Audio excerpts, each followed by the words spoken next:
araw po sa inyong lahat. Ako po si Rialyn M. Proliero from Barangay Golod, Quezon City. Yung nararamdaman ko po ngayong pandemic, syempre nakakalungkot kasi hindi po natin to inaasahan na mangyayari sa atin, na apektuhan po nito yung normal nating pamumuhay. Marami pong buhay yung nasayang at hanggang ngayon marami pa rin po yung nagbubuwis ng buhay. Tapos hindi po natin nagagawa yung mga dapat na ginagawa natin. Hindi po tayo nagkakaroon ng tsansa na lumabas, na makisalamuha sa iba. Yung parang binago po talaga nitong pandemya na to yung nakasanayan natin gawin na yun nga, isang malaking pagsubok para sa lahat.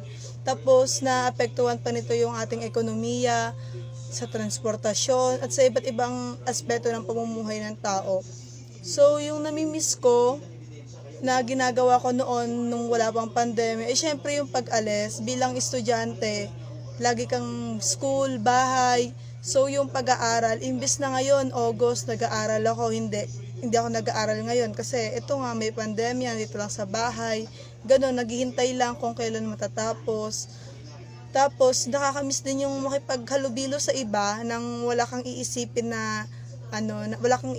na baka magkaroon ka ng virus, ganon. Nakakamiss din na kumain sa labas kasama yung mga kaibigan mo, yung iba mong pamilya, ganon.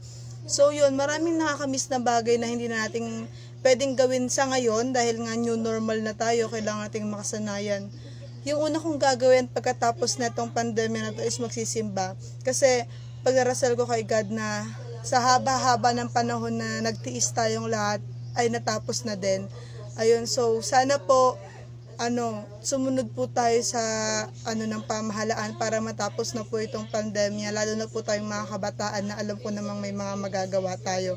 So wag po natin kakalimutan na lagi po tayo magdadasal at sumunod po tayo sa mga protocol na ipinapatupad ng pamahalaan. Ayun po, maraming salamat. Stay safe and God bless everyone.